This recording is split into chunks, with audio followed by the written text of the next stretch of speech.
Bismillahirrahmanirrahim. Assalamualaikum warahmatullahi wabarakatuh. Selamat pagi teman-teman. Kita jumpa lagi ya di podcast Titik Balik Perubahan. Sambil kita menunggu yang lain gabung, kita sapa-sapa dulu ya. Selamat pagi kepada teman-teman yang sudah join ya pagi ini.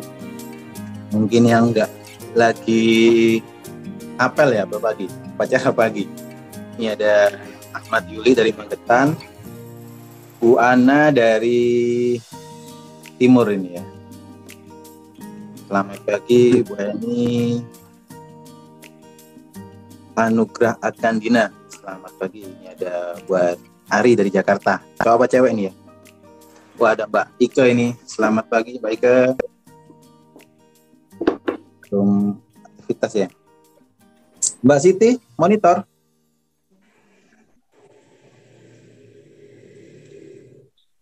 Halo Mbak Siti. Halo, assalamualaikum. Selamat pagi. Waalaikumsalam warahmatullahi wabarakatuh. Sabtu ini ada teman-teman baru mungkin?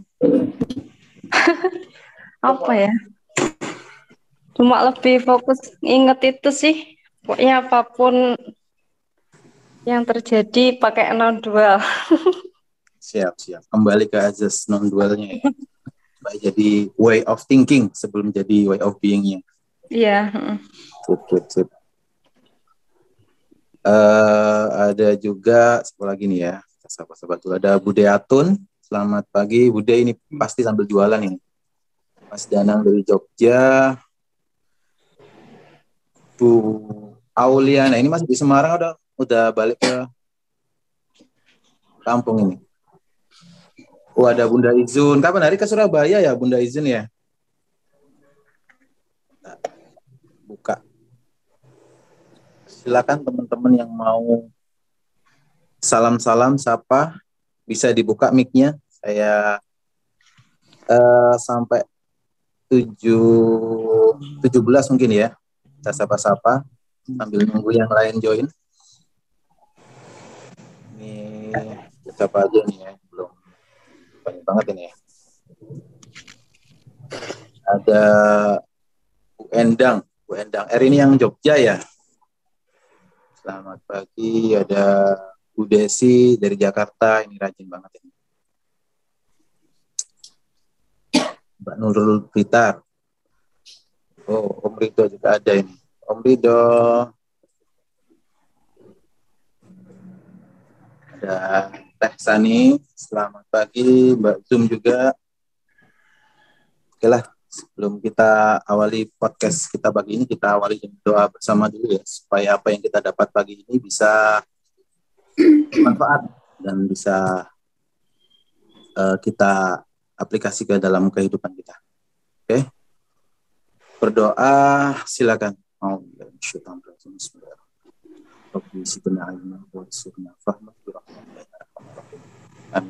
Bang Aswar. Oke.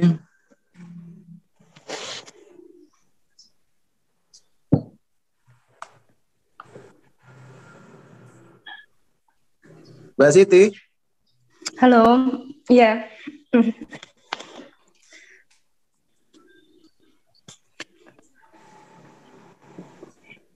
Monggo Kang.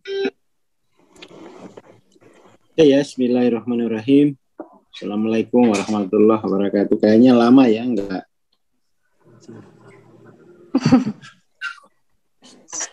Itu.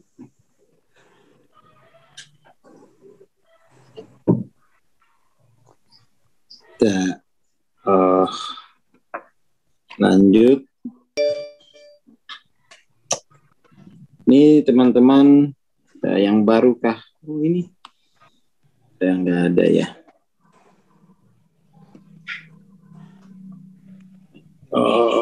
Mbak Siti ada yang ini temuan baru atau apa gitu ya? Belum kayaknya Bang, masih itu berusaha menerapkan non-dual pokoknya. Jadi ini agak sedikit. Masih getar nggak Mbak Siti? Kalau sekarang enggak. Iya. Kak. Ini pertanyaan dari grup Telegram, Kang, yang apakah kita nggak perlu sekolah tinggi-tinggi ya untuk belajar kesadaran, pakai niat. Nah, itu gimana nyetingnya? Kalau seperti itu ya.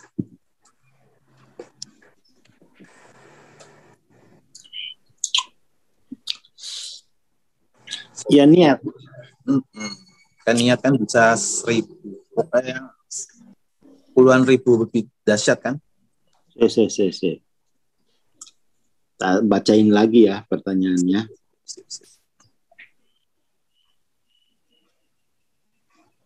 Bagi teman-teman yang lain juga bisa tanya-tanya di grup ya, atau iya.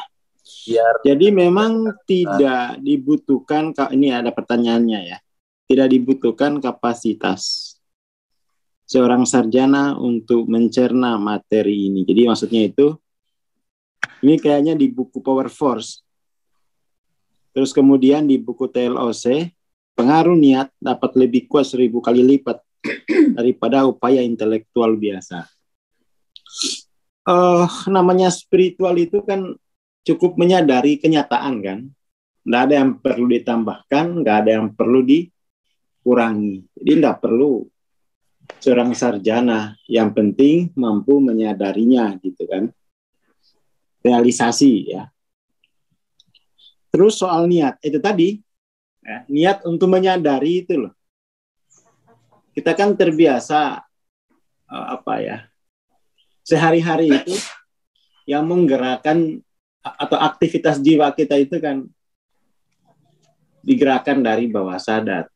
Nah, bawah sadar itu hanya bisa di stop, hanya bisa dialihkan kalau dengan niat.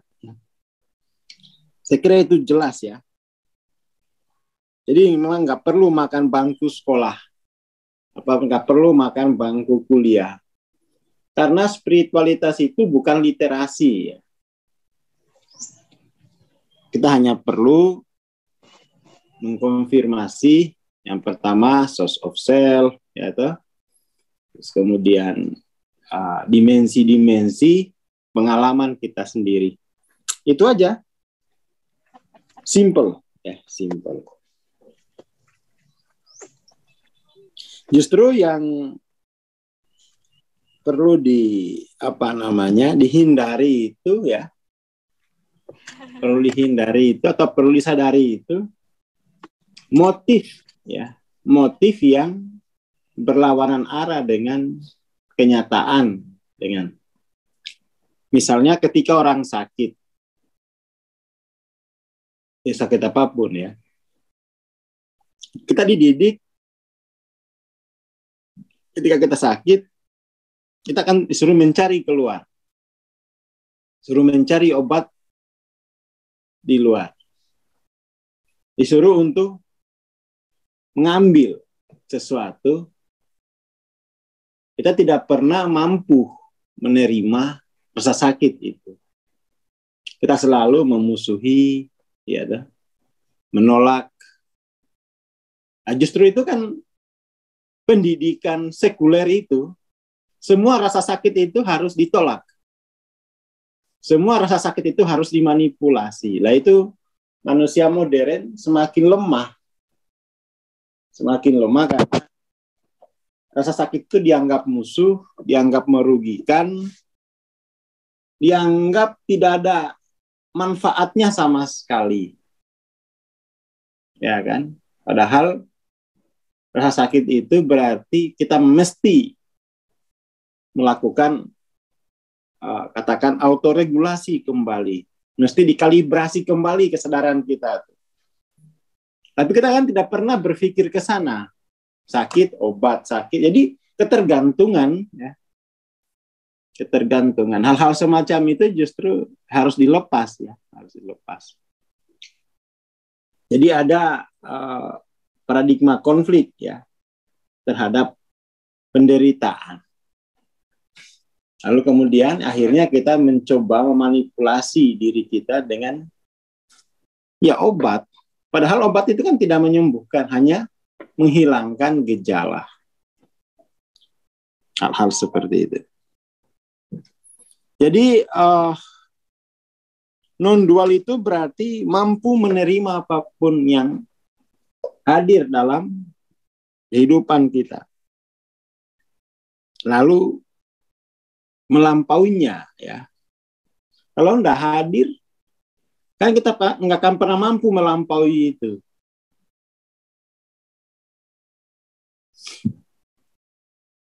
Jadi kalau misalnya lagi gabut, ya sudah, lampaui. Itu waktunya untuk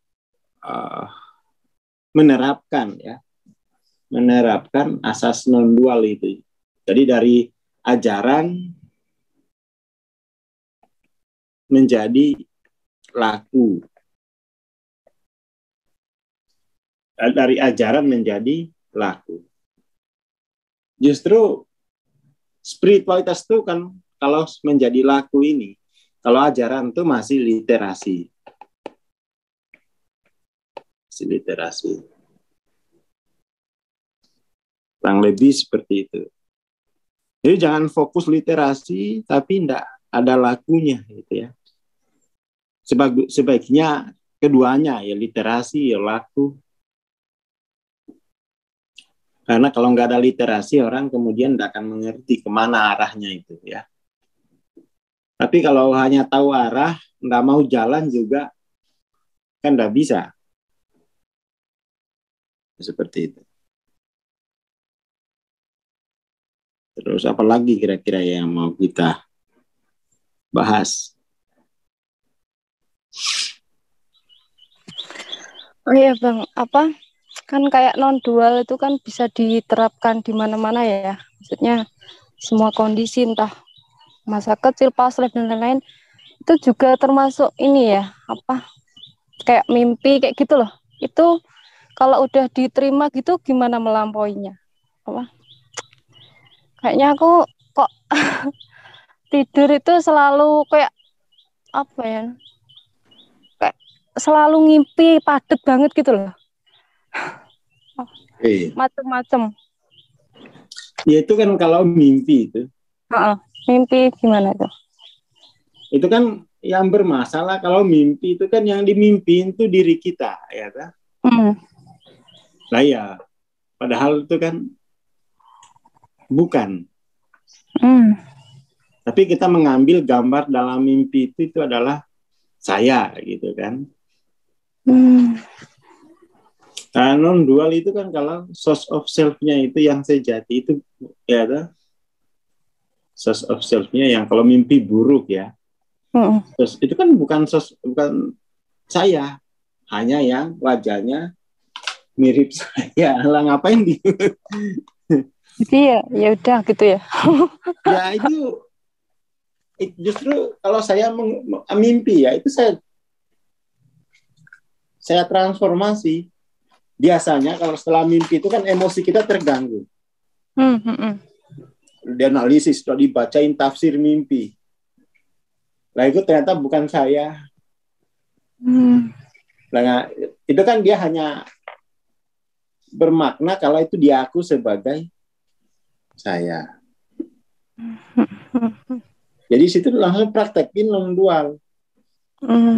Yang saya lihat dikejar anjing tadi itu bukan saya, itu hanya gambar yang menyerupai saya. Udah nggak ada apa-apa langsung. Kalau saya ini tadi anjing kakinya 4, matanya 2, berarti nanti togel yang muncul 24.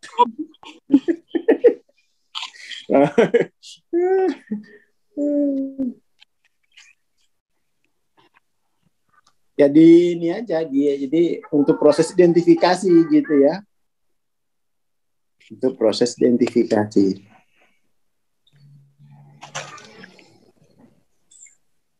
Terus yang paling penting itu ini ya. Pertama, source of self-nya dibenahin. Ini dulu. Yang kedua tuh mampu menerima segala keadaan. Nah, ini yang laku spiritualnya itu. Karena nanti keadaan itulah yang akan menggoda source of self kita. Ya, datang mantan langsung teringat sebagai yang pernah disakiti, lah putus marifatnya. Oh. Datang sakit, putus marifat. Karena itu keadaan itu yang akan men-challenge seberapa jernih kita, seberapa kuat source of self itu. Ya, kan? Nah, makanya segala keadaan itu membawa berkah untuk terus-menerus menguatkannya. Menguatkan akar dari source of self kita. Tapi kalau keadaan itu diselesaikan ya, hanya sebatas dengan obat, itu tidak bermanfaat secara spiritual. Padahal ketika keadaan itu datang, itulah waktunya untuk kuat-kuat mempertahankan, memenangkan kesejatiannya. Ya kan? Nah, kesadaran seperti itu nggak ada lagi kan di masyarakat. Ada masalah sedikit, muncul ketakutannya mati. Jadi seolah-olah keadaan itu adalah masalah ya. Kita terlalu banyak, masyarakat kita terlalu banyak terhubung dalam kesadaran konflik. Selama kesadaran konflik itu tidak diputus, tidak dilampaui, ya selama itu pula kita akan terus, yaitu pelajarannya gitu ya. Jadi kalau diringkas, apa pelajaran spiritual? Ya hanya melampaui paradigma konflik yang ada dalam budaya. Ya, penolakan, penyangkalan, itu aja, itu nggak, lakunya hanya itu. Penolakan, penolakan, penyangkalan, ya kan, menjadi penerimaan dan pemahaman. Itu aja. Nggak ada yang lain, hanya ngulang-ngulangi itu saja dalam berbagai episode. Hanya terus-menerus mengingatkan source of self-nya ya. Source of self yang diperagakan itu apa? Itu aja. Kehidupan itu cuman itu. Source of self yang kamu peragakan itu apa? Tapi kan ya kebanyakan orang tidak sampai ke sana ya. Ada masalah, pokoknya keluar terus. Tidak sampai berpikir pada ini sebenarnya saya sedang memperagakan source of self tertentu gitu ya. Nah, seperti itu. Karena tidak berpikir begitu, makanya evolusi spiritual itu lambat. Padahal menderitanya sudah dari kecil. Harusnya itu yang paling cepat mengalami evolusi spiritual. Kenapa kemudian penderitaan itu menjadi traumatik? Karena gagal dipahami secara spiritual. Dipahaminya muter aja ya. Pahamnya lewat sains, pahami lewat budaya, lewat terapi. Yang bulat. Coba kalau dipahami secara spiritual, semua yang saya alami itu adalah dalam rangka untuk mengenali source of self yang saya peragakan. Source of self yang saya peragakan. Nah, kalau sudah tahu begitu, mau diganti nggak itu source of self-nya? Nah, berpikirnya itu mesti begitu. Tapi kalau muter, drama, sejarah, analisis, lah itu ya lama. Ya. Pada akhirnya nanti harusnya itu, kalau sudah non-dual, akan ketemu source of self yang semu, yang terperagakan. Ya, tak? Source of self yang semu, yang terperagakan. Begitu terus, seperti itu terus. Jadi Pencerahan itu berarti menyembuhkan masa lalu. Apa yang menjadi masa lalu kita? Source of self yang semu itu masa lalu. Source of self yang semu. Cuman seperti itu aja, nggak ada yang lain. Makanya nggak perlu gelar sarjana. Wong source of self itu bukan pelajaran sekolah. Itu adalah proses kehidupan. Itu proses evolusi. Mau anak-anak, mau kakek-kakek sama aja. Toh source of self itu cuma 3 kan kategorinya. Ya toh?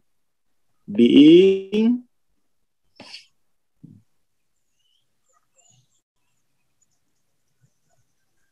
having, doing. Ini aja. Dari having bisa langsung ke being. Nggak usah langsung ke doing. Itu linear. Dari doing bisa langsung ke being. Ya. Sama ininya. Sama. Having, jangan langsung ke doing. Ini linear namanya. Jangan mengambil jalan linear. Nanti setelah saya menikah, baru saya nanti 500. Saya pencerahan. Lah iya. Kalau menikah dapat ini, kalau dapat yang bermasalah kan disiksa dulu. Ya kan. Jadi enggak usah ngambil dari having ke doing terus ke being, enggak. Langsung tempuh jalan spiritual. Apalagi kalau memang having, udah langsung ke sini. Langsung. Bedanya apa? Enggak ada bedanya. Tapi memang problematik yang dihadapi itu sendiri-sendiri. Kalau di sini terkait dengan posisionalitas. Kalau di sini tantangannya itu objektivitas. Sendiri. Nggak bisa disapu rata. Ya. Nggak bisa disapu rata. Itu aja. Seperti itu. Jadi memang nggak butuh sekolah, ya. Yang penting niat untuk mengevolusikan kesadaran dari having ke being, dari doing ke being, bukan having, doing, being, wise. Itu bisa 7 turunan itu selesai. Langsung aja ya, langsung. Segitiganya kayak begini.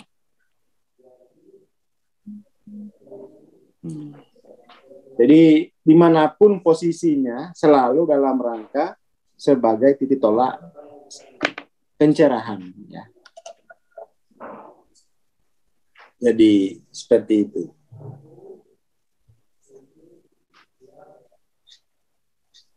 Nah, kita terlalu banyak drama. Ya.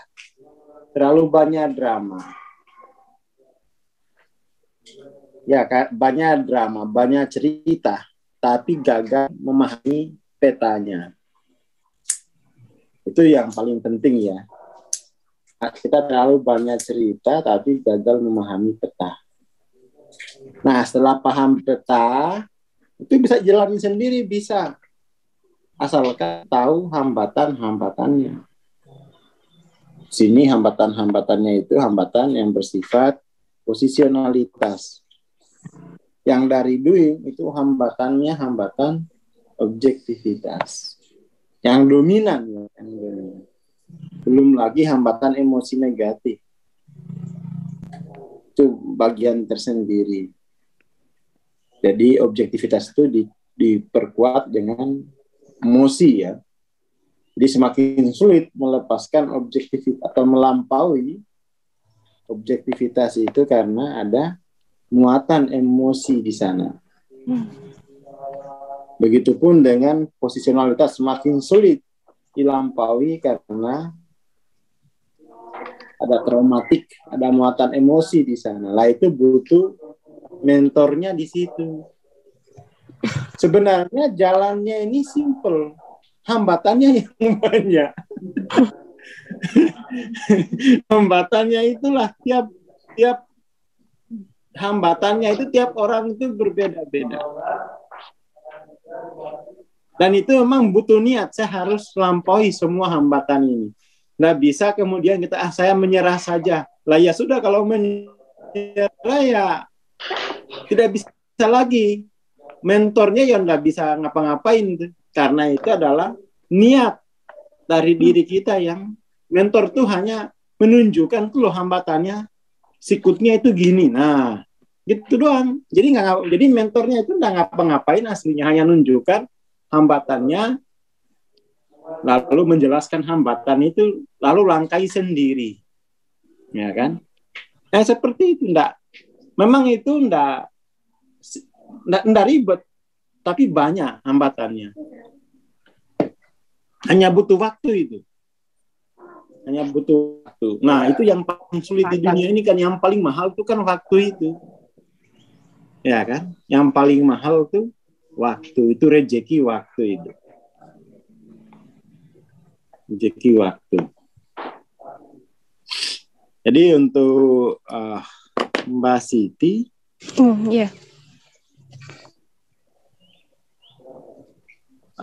yang paling penting itu pahami bahwa evolusi spiritual itu atau literasi spiritual itu ya hanya soal bagaimana source of self, lalu bagaimana nature of consciousness. Itu aja, nggak ada yang lain. Source of self, nature of consciousness. Nah, nature of consciousness inilah yang masuk ke dalam program past life, program ancestor, program pre-life, program budaya. Itu hanya nature of consciousness. Nah, itu yang lama, itu butuh, ya paling enggak butuh mentor itu. Perasaan ini tapi kemarin udah ditransendensi, Bang. Kok muncul lagi lah? Ya, muncul dari ancestormu, muncul dari past life-mu. Tapi nature-nya sama, dramanya aja yang beda. Nah, jadi literasi spiritual itu bagi ya, kurang lebih begitu. Untuk evolusi ya. Jadi literasi spiritual. Bentar ya. Bentar saya tuliskan. Jadi ada 2 tahap itu. Tahap pertama itu hanya soal source of self dan nature of consciousness. Ini dalam rangka mempercepat proses evolusi. Nah, setelah evolusi, baru dia mulai menata budaya. Ya, mulai nata ekonomi. Jadi urusan peradaban itu mesti dimasukkan memang dalam urusan spiritual. Jangan, biar tidak terjadi dualitas, biar tidak terjadi sikap-sikap ekstrim. Nah, ini katakan tauhid begitu ya, ujungnya kan source of tauhid. Nah, ini nanti yang akan mempengaruhi peradaban, mempengaruhi ekonomi, yang mempengaruhi sosial, yang mempengaruhi hukum, yang mempengaruhi politik, termasuk sampai ke hiburan dan fashion. Kan mestinya begini. Nah, bab ini cuma 2. Yang ini yang banyak nih. Budaya ini yang banyak. Harus belajar komunis, harus belajar kapitalis, harus belajar sejarah, harus belajar filsafat. Karena untuk membangun budaya. Jangan sampai habis belajar tauhid, kemudian semua budaya lain diperangi. Itu langsung digorok itu. Jadi budaya itu mesti disintesis, dicarikan, bagaimana katakanlah tauhid itu mensintesis seluruh budaya-budaya itu untuk dijadikan medan pemersatu masyarakat.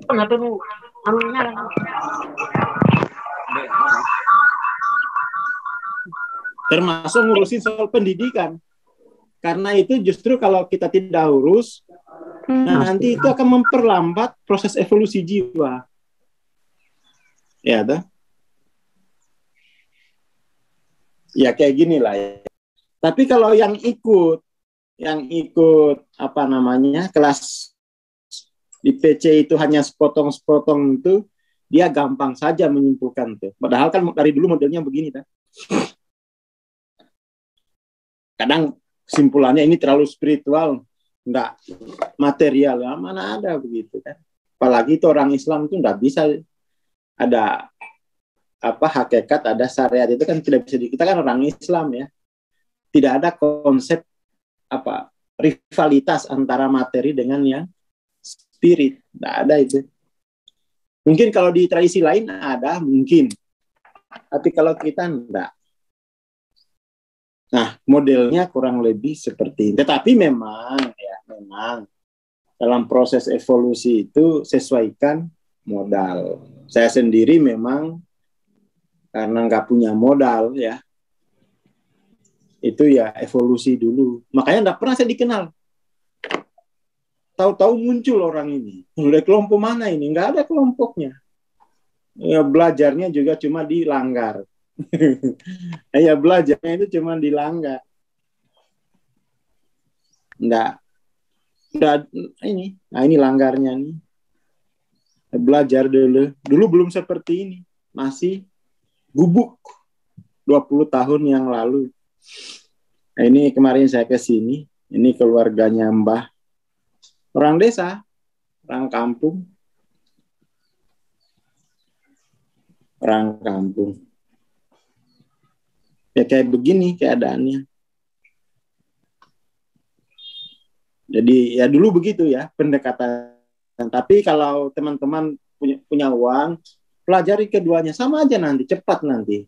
Ya evolusi spiritual ya, pelajari budaya, hukum, politik, ekonomi, kesehatan, pendidikan, hiburan dan lain-lain. Karena itu memberi warna pada jiwa kita. Ya, memberi warna. Dia bisa mempercepat proses evolusi, bisa memperlambat. Asalkan ya, yang di dalam sini diketahui NOC, kan ada NOC, nature-nya berapa, ya toh? Budaya ini nature-nya segini, pola ini nature-nya segini, kan sama aja, ya toh? Sama.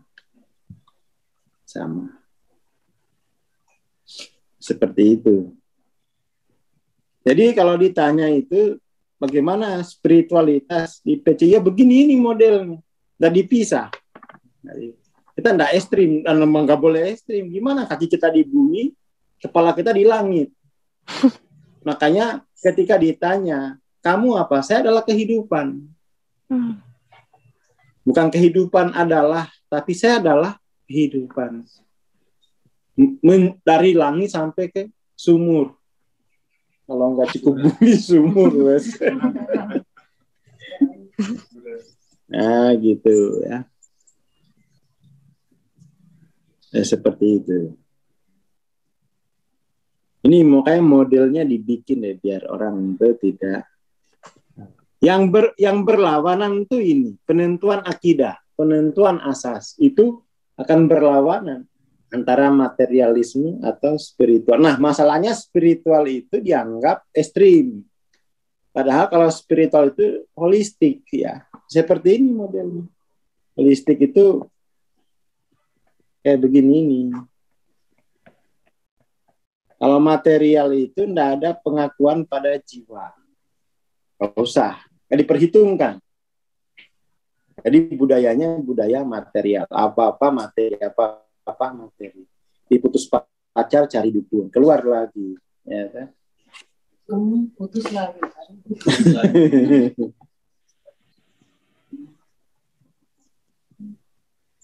Ya seperti itu.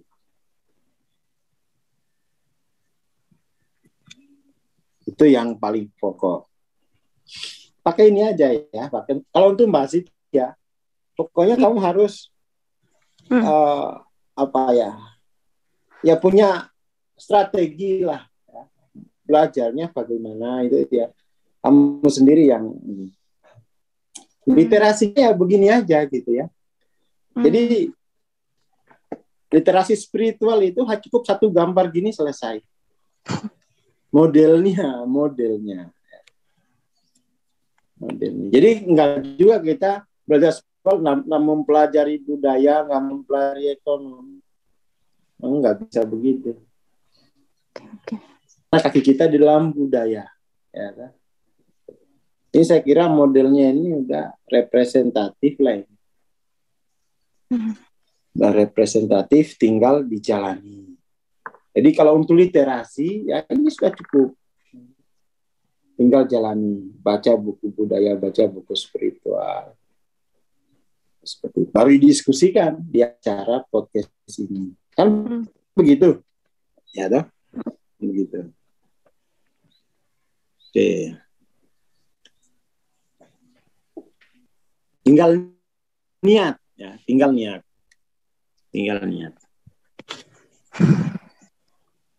Nah, cara berpikir kita mungkin ribet. Padahal kalau evolusi cuma dua kan, source of self sama nature of consciousness. Udah selesai. Lalu kemudian bagaimana nature of consciousness itu tersintesis dalam budaya, dalam hukum, dalam politik, ekonomi, kesehatan, pendidikan, hiburan, atau bagaimana nature of consciousness itu menjadi sebuah kepribadian.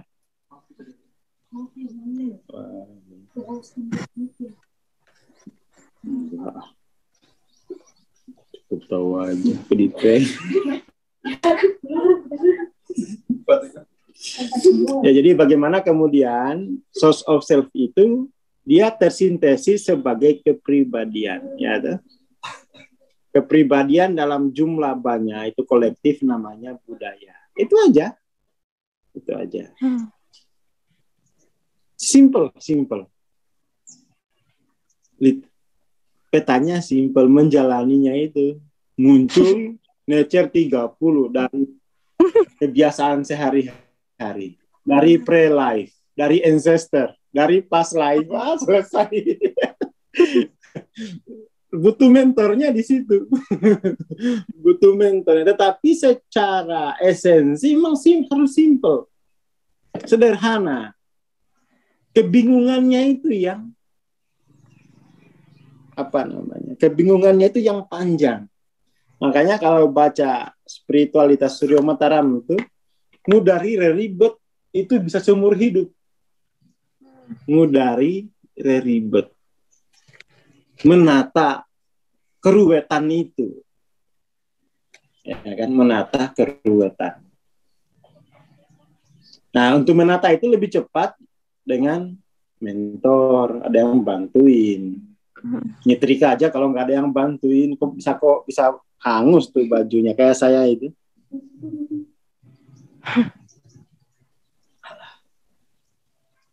Seperti itu.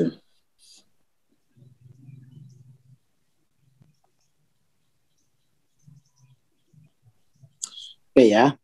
Jadi yang sudah MTLOC itu harusnya itu ya begini aja. Tapi memang yang paling berharga itu waktu ya. Nah, itu kan saya nggak bisa punya waktu 60 jam sehari. Situ persoalan waktu pada akhirnya. Persoalan waktu. Mau cepat atau mau lambat itu niat itu yang menentukan. Dan koneksi. Ya kan? Koneksi itu menentukan dalam spiritual. Setelah koneksi baru koreksi. Yaitu karena koneksi itu nanti akan mempersingkat waktu. Ya, koneksi itu mempersingkat waktu itu. Ya. Tapi kalau nggak ada koneksi, itu lama waktunya nanti. Lama waktu. Itu yang paling penting. Saya dulu ya karena ini lama waktunya ya banyakin aja. Pokoknya tinggal aja di tempat Mbak itu. Tapi ya tinggal aja, kadang dipanggil, ini transendensi. Baru datang. Kan kalau sudah koneksinya kan dia tahu kan apa yang kita butuhkan gitu. Lagi butuh ini. Ya seperti itu ya. Jadi koneksi itu penting dalam spiritualitas. Wong kita masuk surga itu karena ada koneksi, dibocorin kunci jawabannya. La ilaha illallah. Lah kan koneksi itu. Orang masuk surga itu karena koneksi, bocor kunci jawaban.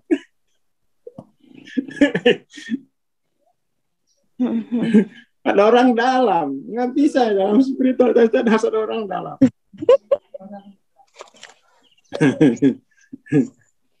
Kalau nggak dalam angel.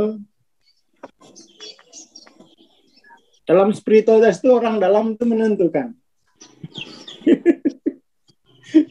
Koneksi dengan orang dalam ya.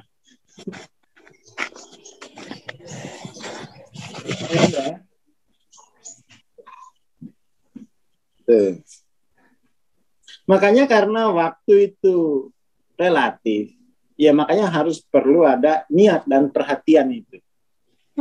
Diniati betul. Niat dan perhatian. Tapi itu mesti ada koneksi dulu. Kalau nggak ada koneksi, udah niat, nanti merasa kurang diperhatikan. Banyak yang begitu. Udah niat kan jauh-jauh.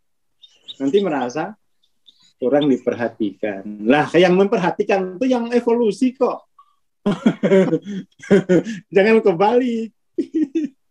Yang harus niatnya kencang, yang harus perhatiannya besar itu yang mau evolusi. Nah, nanti dia akan mendapatkan sesuai dengan niat dan besar perhatiannya. Nah, ini malah kadang-kadang kita kebalik. Udah niat nih jauh-jauh ya. Pernah saya dulu tuh, udah niat dari Solo ke Mbah. Kok merasa nggak diperhatiin itu? Kembali piye? Aku merasa terabaikan gitu, sampai mau nangis. Mau nangis, saya nggak marah. Ya. Apa mau marah? Enggak. Mau nangis gitu. Bagi, tolonglah Mbak. Tolong guys, cuman target 3 unit kok nggak bisa, Mbak. Itu yang kadang-kadang kebalik gitu ya. Dan niat oke, perhatiannya malah minta perhatian, harusnya memberi perhatian. Dia akan mendapatkan sesuai dengan niat dan besarnya perhatian yang diberikan. Itu kuantum kan begitu. Mekanika kuantum itu begitu. Ya. Kalau enggak itu nanti jatuhnya ke mengasihani diri sendiri. Minta perhatian itu kan mengasihani bentuk lain dari mengasihani diri sendiri. Dulu saya Mbak, kalau ada yang lain Mas, kalau mungkin ada tetangganya Mbak yang punya musola juga pindah musola Mas. Lah karena di kampung musola kan jauh-jauh ya. Ya wes, terjebak aku di kampung sekali dulu. Dulu rumahnya Mbak itu belum kayak begini, masih gubuk. Udah jauh-jauh itu menempuhnya aja itu udah berjam-jam loh. Belum kepatok ular. Udah jalan kaki. Dulu nggak ada mobil ke kampung ini. Jalannya pun juga masih tanah. Sekarang itu udah aspal. 20 tahun yang lalu. Jadi itu ya untuk mempercepat evolusi, niat dan perhatian. Jangan niat dan minta perhatian. Berikan perhatian gitu ya. Itu latihannya yang berat tuh di situ. Memberi perhatian, padahal kita ini kan kekurangan perhatian.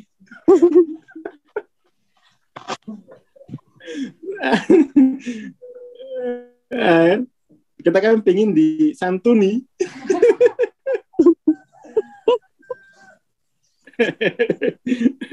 Aduh. Kalau kurang koneksi itu gampang baper, yakin.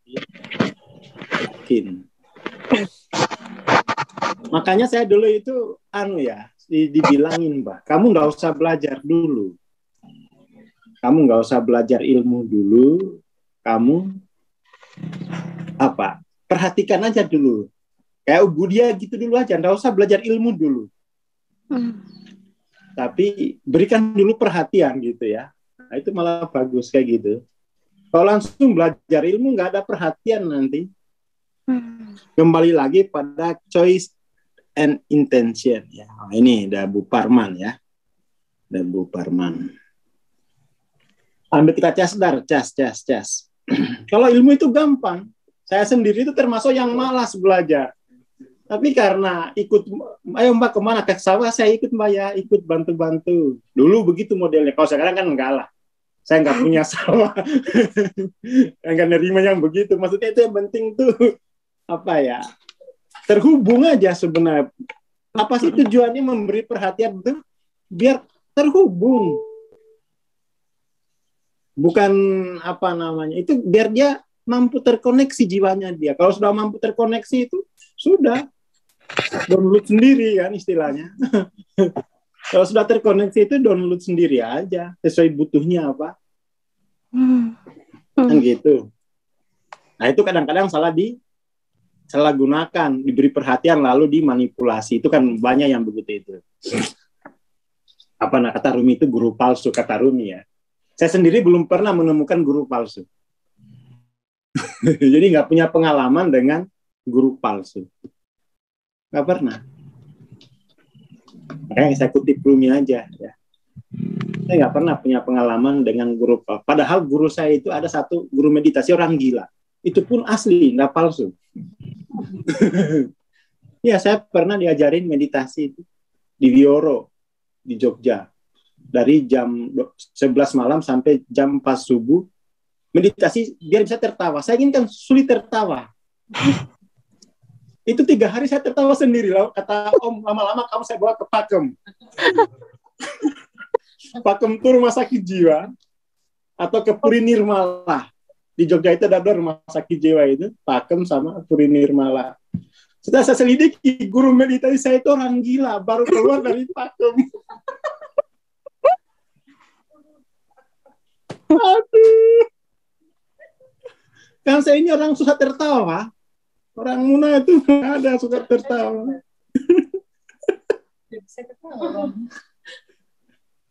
Aduh. Ya saya selidiki kok saya tertawa 3 hari nggak putus-putus nih. Tertawa sendiri gitu.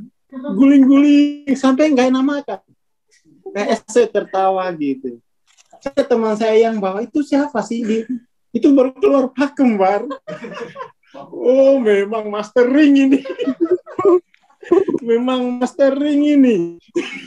Nggak tanggung-tanggung gurunya, guru asli. Soalnya dia betul-betul menjadi, tidak hanya mengalami.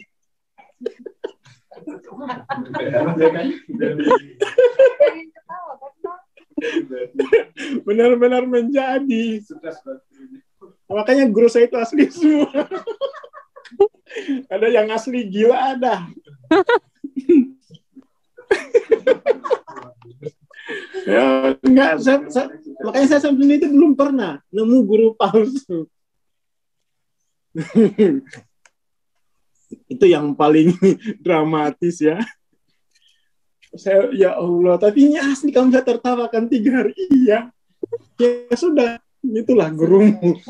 Saya hadiahin Al-Fatihah dulu ini. Ya guru fisika dia yang kemudian gila. Guru saya nggak ada yang palsu, belum ketemu. Mungkin dalam pengalamannya Rumi ya. Rumi itu kan orang besar. Kita ini kan nggak seberapa. Jadi belum ketemu guru palsu. Jadi itu pokok ya. Berikan perhatian. Itu yang kita itu mintanya perhatian. Nah, itulah tambah lama itu kalau minta. Karena kan yang harus terkoneksi itu yang harus evolusi, ya tuh. Nah, harus evolusi. Itu saya bocorin aja ininya, kisi-kisinya. Ya, ya. Oh, saya dulu itu ini sampai di sama Mbak Putri. Wah, suara ini dulu ya belajarnya di sawah. Nah, enggak, ini saya belajarnya di pasar, pokoknya saking ininya. Pingin terkoneksi gitu. Di sawah, ikut di sawah gitu ya. Apa aja pokoknya.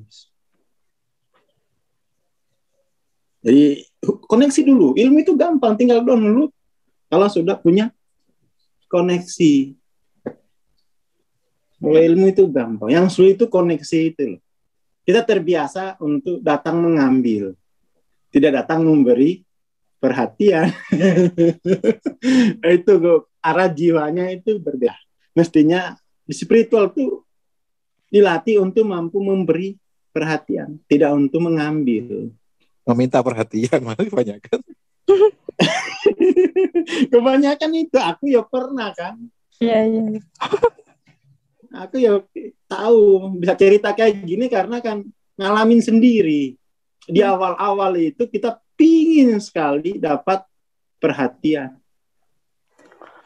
Pingin sekali, tetapi tidak memberi perhatian. Nah, dalam spiritual itu memberi perhatian itu lakunya itu. Bentuk laku spiritual. Memberi perhatian. Karena itu nanti membuat kita terhubung.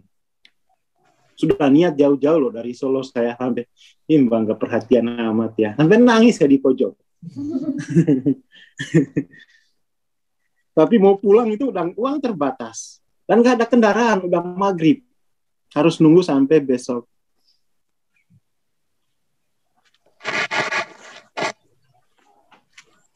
Akhirnya malam-malamnya itu ya kamu harus memberi perhatian. Dilatih memberi perhatian kan. Dilatih ya latif itu. Ya, latif. Itu memberi perhatian. Ada kehendak Tuhan. Dilatih. Wah. Oh, memang berbeda. Memang berbeda arah. Kayak itu ya. Kalau literasinya ini aja, nggak ada yang lain. Kumpulin aja buku ini, saya ngumpulin sedunia ini. Modelnya begini. Ini ngumpulin, bacaan saya banyak. Malah orang saya masih belum banyak yang datang ini. Ya segini nih toh, untuk spiritualitas itu. Tapi kan nggak habis-habis ini. Berkembang ya toh. Yang ini, yang berkembang itu yang di sini. Karena ini hasil sintesis dari kesadaran, ya toh. Sintesis terus. Apalagi kita budayanya masih budaya SGF. Wah, sintesisnya harus berjamaah sampai unconditional love. Mungkin tidak akan selesai itu. Tapi itulah yang menarik, kita punya pekerjaan. Mensintesis budaya, hukum, politik, ekonomi, kesehatan, pendidikan, sampai hiburan, ya toh.